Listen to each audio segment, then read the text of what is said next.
여러분, 수고는 결국에는 열매로 이어지게 되어 있죠. 저는 식물에 대한 지식이 없다고 말씀드린 적이 있습니다.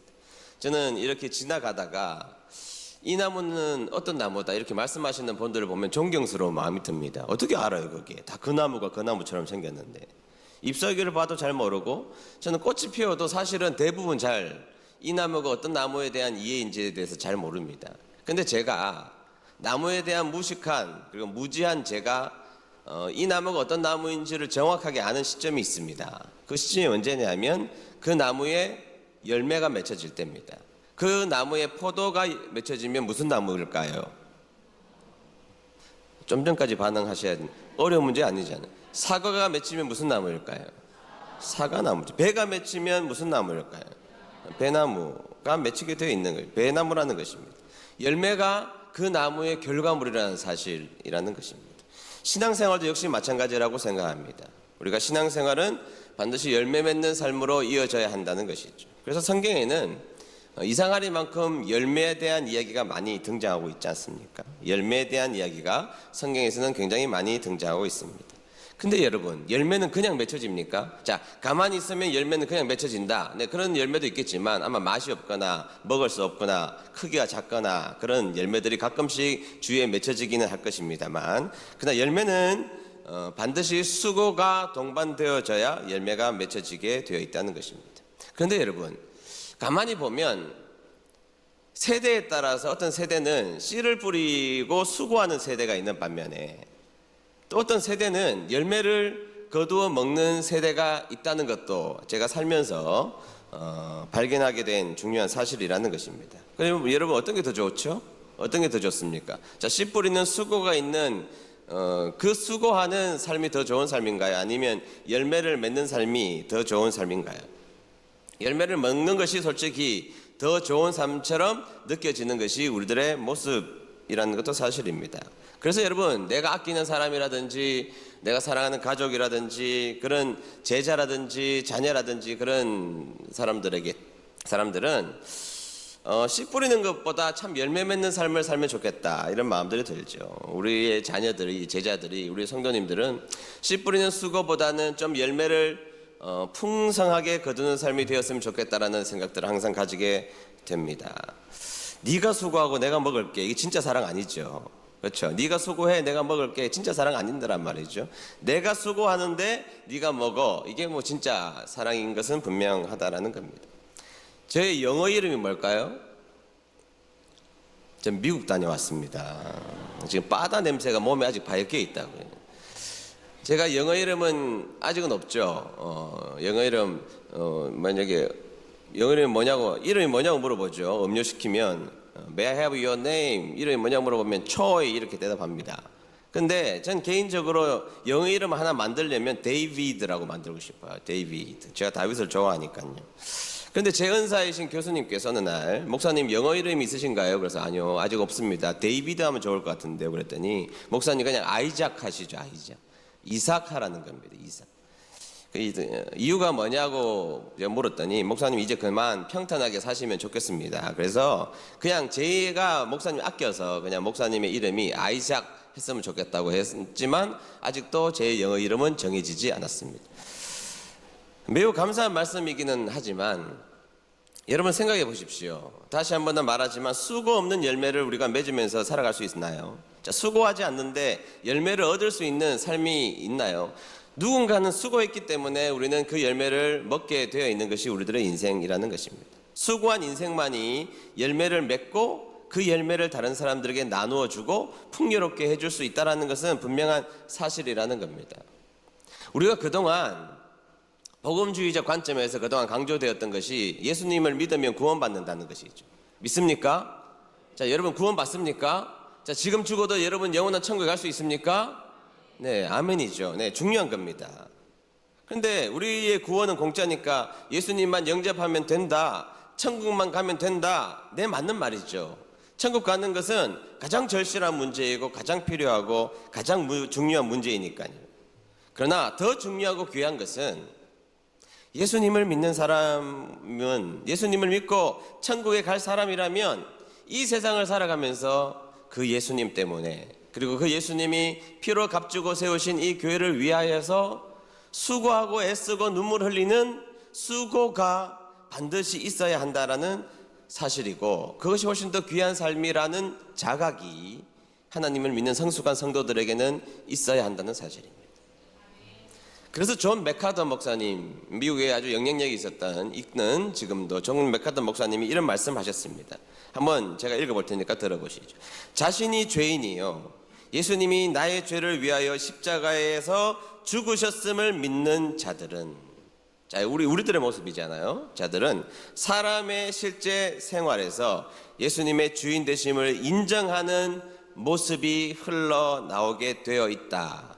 이런 헌신과 희생이 없다면 그 믿음은 가짜다 그랬습니다. 예수님을 믿었습니다. 우리는 천국에 갈 확신이 우리들에게 있습니다. 그리고 실질적으로 예수님이 우리의 삶의 주인이라는 것을 믿는다고 말은 하고 있지만, 그것을 인정하는 사람이라면 예수님을 위한, 교회를 위한 희생과 헌신이 반드시 있어야 하고, 그거 없으면 가짜라는 겁니다. 그런 핵폭탄을 복음주의 진영에 던졌다는 사실이죠.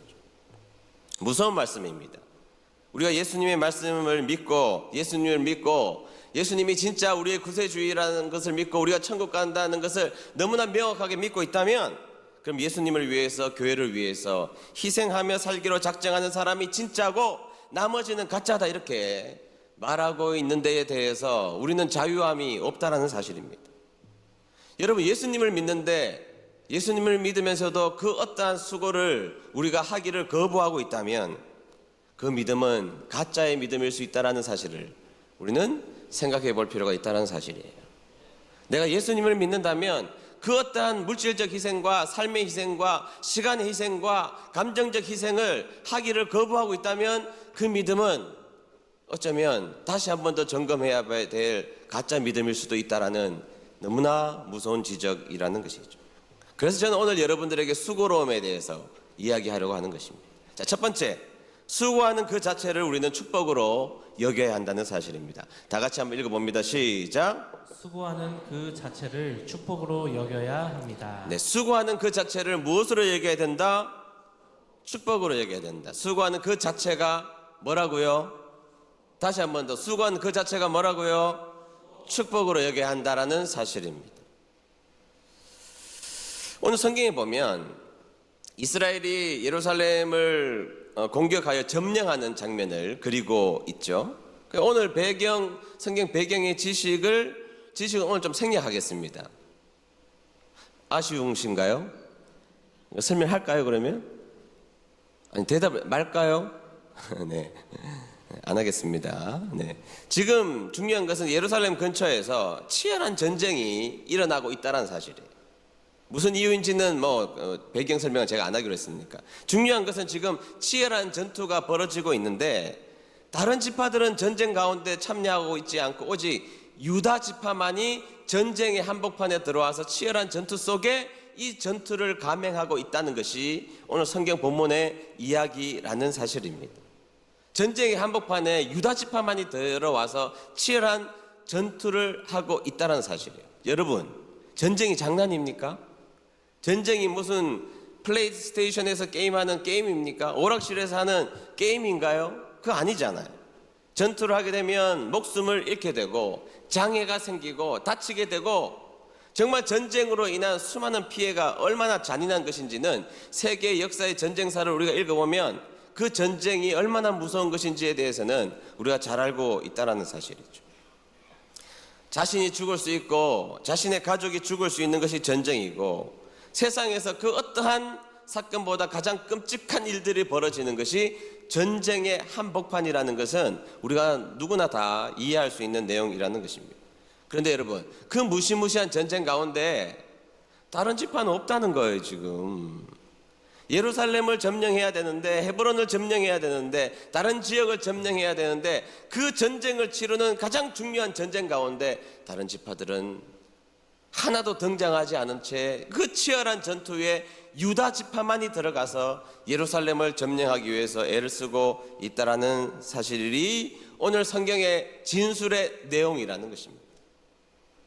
여러분, 이 상황만 보면 다른 지파들은 복을 받고 복을 누리는 지파처럼 느껴지고, 유다 지파는 복을 누리는 지파가 아니라 지질이 고생하는 지파처럼 그렇게 느껴진다라는 사실입니다. 근데 여러분, 성경에서 우리에게 가르쳐주고 있는 중요한 진리는, 성경에서 나와 있는 12지파 가운데 가장 큰 복을 받은 지파는 어떤 지파라고 성경에서 말하고 있나요? 유다 지파라고 말하고 있습니다. 성경에서 가장 큰 복을 받은 지파는 누구냐? 유다 지파라는 것입니다. 따라서 이스라엘에서 가장 위대한 왕 다윗은 어느 지파 사람이에요? 유다 지파 사람이에요. 여러분, 우리를 죄에서 구원해 주시고 인류를 바꾸시고 우리의 운명을 바꾸신 예수님은 어느 지파에서 나오십니까? 유다 지파에서 나오십니다. 따라서 성경에서는 가장 큰 복을 가지고 가장 큰 복을 사람들에게 영향을 끼친 그 지파는 다른 지파가 아니라 어느 지파라고요? 유다 지파라고 성경에서는 명명백백하게 말하고 있다는 사실입니다. 그런데 여러분, 지금 이 전쟁에서 고생은 어느 지파가 하고 있다고요? 유다 지파가 하고 있다는 사실입니다. 따라서 성경에서는 복을 받은 증표가 뭐냐? 그것은 복 받은 사람들이 더 수고하고 복을 누리는 사람들이라면 더 고생하고 더 헌신의 자리에 서는 사람이 더 큰 복을 받은 사람이라고 성경은 우리에게 진술하고 있다는 사실입니다.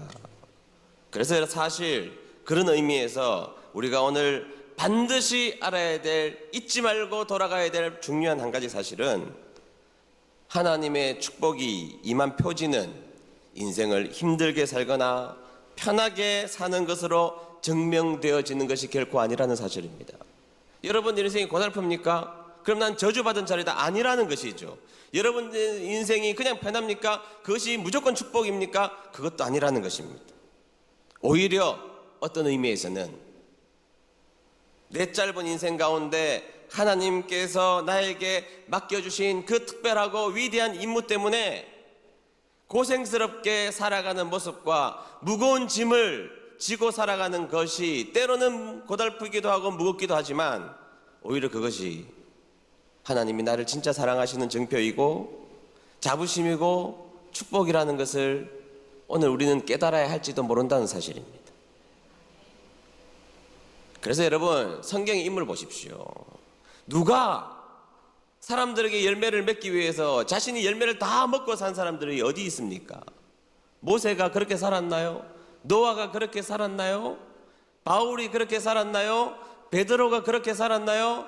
다니엘이 그렇게 살았습니까? 아니요. 성경에 나와 있는 모든 사람들은, 가장 큰 복을 받아서 하나님이 자랑하시는 그 사람들은 하나님의 나라를 위하여서, 교회를 위하여서 자신의 그 몸을 희생하며 주님 앞에 수고로운 인생들을 산 사람이라는 것입니다. 교회를 위해서 무거운 짐을 지고 가는 자들이 있습니다. 아니, 살다 보니까 어찌 발을 잘못 내딛어 가지고 교회 너무 쑥 들어와 버렸어요. 살다 보니까. 그렇지 않습니까, 여러분? 어쩌다가 은혜 드린 교회를 만나가지고 어떻게 삐걱해가지고 어느 목사님이 나한테 한마디 한 말 때문에 지금까지 거기 얽매여 있는 분들이, 왜 이렇게 내가 깊숙이 들어왔지? 라고 생각하시는 분들이 오늘 여기 있을지 모르겠습니다. 여러분, 어린 나귀가 왜 예수님이 그 나귀를 사용하신 줄 아세요? 그 나귀가 그곳에 매여 있었기 때문입니다. 그거 아셔야 돼요.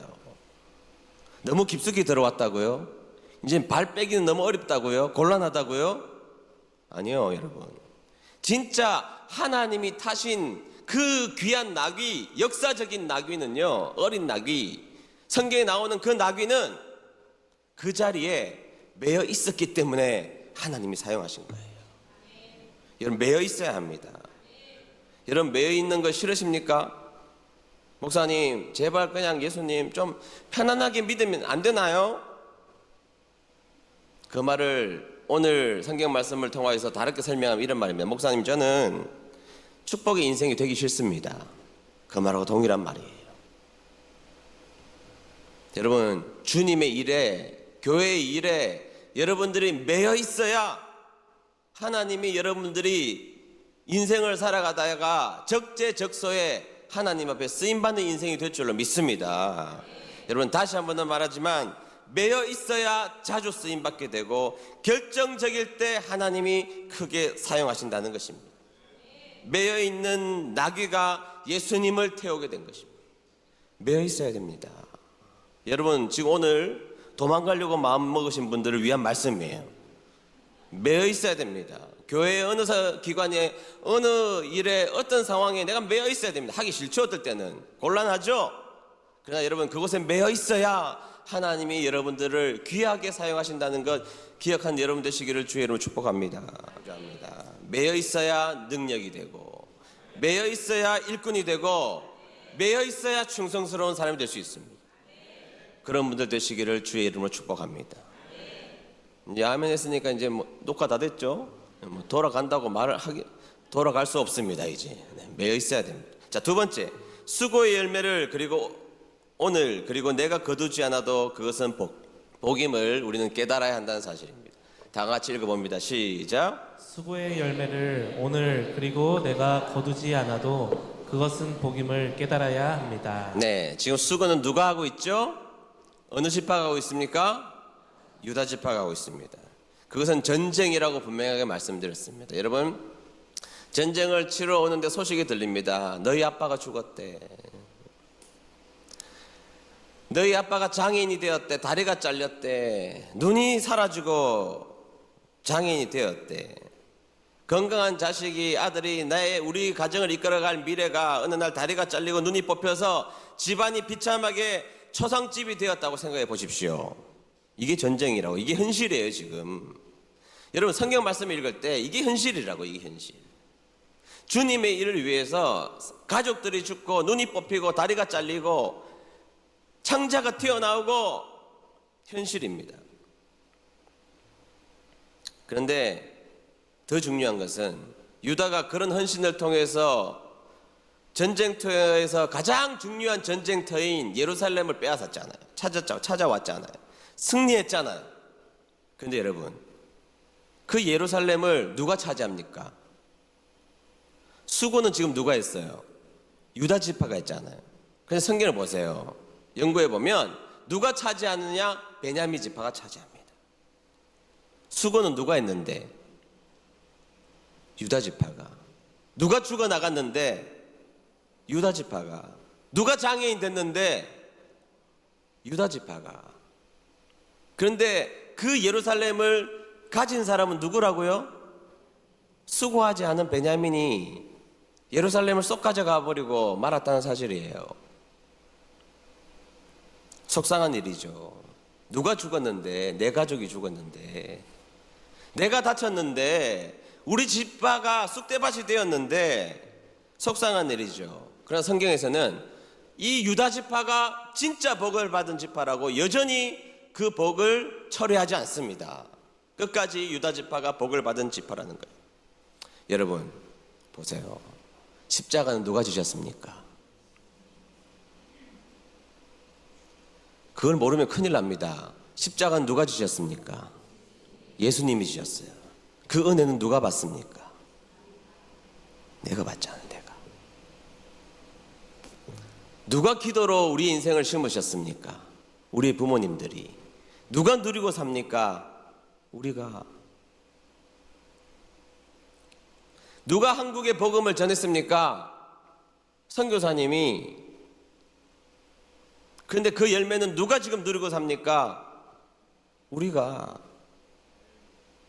성경에서 뭐라고 이야기하는 줄 아십니까? 그러나 고린도전서 15장 58절 보십시오. 제가 읽겠습니다. 그러므로 내 사랑하는 형제들아, 견실하며 흔들지 말고 항상 주의 일에 더욱 힘쓰는 자들이 되라. 이는 너희 수고가 주 안에서 헛되지 않은 줄 알미라. 아멘이십니까? 여러분, 저는 여러분들에게 그동안 수고 많이 하셨으니까 좀 쉬세요.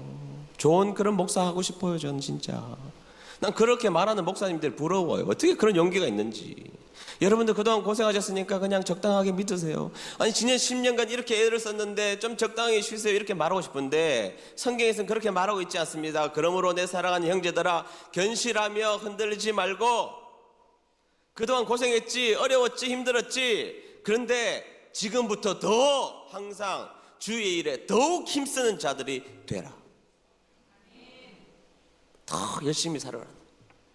더 열심히 애를 써서 살아야 되는 거예요. 더 열심히 주님을 위해서 몸 바쳐서 헌신하며 애쓰는 인생이 되라는 거예요. 저도 여러분들에게 이런 말하는 게 마음이 아픕니다. 때로는 고생하고 애써서 헌신한 분들이 여기 계시잖아요. 집사님 좀 쉬셔도 됩니다 이렇게 말하고 싶은데 하나님이 그렇게 말하시지 않는 걸 내가 어떻게 그렇게 말합니까? 더욱 힘쓰는 자들이 되라. 근데 그 다음에 하나님이 우리에게 약속을 주세요. 이는 너희 수고가 주 안에서 헛되지 않은 줄 알미라. 이는 너희 수고가 주 안에서 헛되지 않음을 알미라. 믿습니까? 이 말씀을 진짜 믿으십니까? 그러면 수고하셔야죠. 수고하셔야죠. 내가 그 열매를 거두지 않고 내 수고를 다른 사람이 열매를 거둘지라도 우리는 그 수고의 현장 가운데 들어가서 나의 인생의 십자가를 지며 그 수고로운 인생을 살아가야죠. 세상 사람들은 몰라도 내 인생, 내 삶에 내 평생 그 열매를 내가 얻지 못할지 몰라도 우리가 죽어서 갈 영원한 천국에서 우리는 하나님이 그 수고를 인정하신다는 믿음이 우리에게 있기에 아니 하나님을 위해서 수고하는 인생으로 살아가는 우리들이 되어야 하지 않겠습니까? 아멘. 여러분 축복을 다른 사람들에게 잉태시켜 주려면 축복을 현실화시키는 수고의 사람이 있어야 합니다. 제가 만든 말인데 너무 멋진 말 같지 않아요? 좀 적어 놓으세요. 적어 놓으세요. 축복을 잉태시켜 주려면 축복을 현실화시키는 수고의 사람이 있어야 한다 이 말이에요. 그게 나일 수도 있는 것이고 여러분들이 있는 것이고 열매를 맺지 못할지라도 그 삶을 하나님이 귀하게 보신다면 살아가야 할 줄로 믿습니다. 우리 교회의 미래를 위해서 우리는 심어야 하고 우리들의 자녀들을 위해서 오늘을 한번 애써서 심어보는 우리들이 되어야 하지 않겠습니까? 은혜 드림교회의 내일을 위하여서 오늘 나의 수고를 걸음으로 심어내는 우리가 되어야 하지 않겠냐고.